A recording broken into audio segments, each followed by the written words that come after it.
Les présidents d'Afrique du Sud et de Namibie ont insisté sur l'importance du commerce transfrontalier comme moteur de la croissance économique. Les deux pays consolident leurs efforts pour coopérer dans diverses initiatives. Le président Jacob Zuma accueillait son homologue namibien dans la capitale d'Afrique du Sud, Pretoria.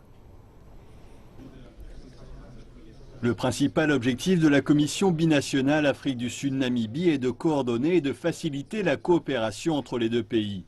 Les présidents Jacob Zuma et Hage Geingob ont discuté de différentes mesures propres à renforcer le commerce et les investissements dans les secteurs comprenant les transports, la santé, l'éducation, les sciences, les technologies et l'agriculture. Plus de 60% des importations namibiennes viennent d'Afrique du Sud. Le pays investit aussi beaucoup dans les secteurs clés namibiens comme la mine. Pour sa part, le principal poste d'exportation de Namibie comprend le bétail et les minéraux. Les deux pays ont jusqu'à maintenant signé 71 accords couvrant l'éducation, l'agriculture, l'eau, l'environnement et les transports. L'existence de nombreux accords entre nos deux pays démontre la profondeur de la coopération bilatérale. Ce qui est crucial en revanche est d'assurer leur pleine application.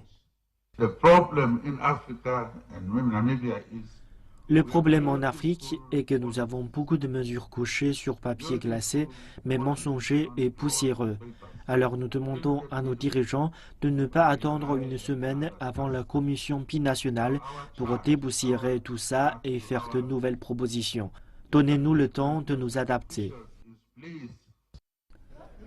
Selon les chiffres de 2015, les importations en provenance de Namibie se montaient à 435 millions de dollars, tandis que les exportations vers la Namibie représentaient 4,5 milliards de dollars.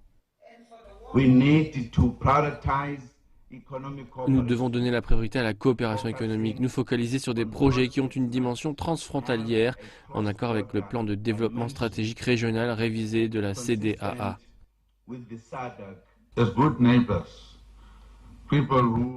Nous sommes de bons voisins, nous venons de loin après des luttes d'indépendance difficiles et nous partageons une histoire.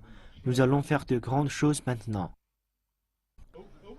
Les deux dirigeants ont aussi mis l'accent sur la nécessité de réformer pour faciliter le commerce entre les deux pays.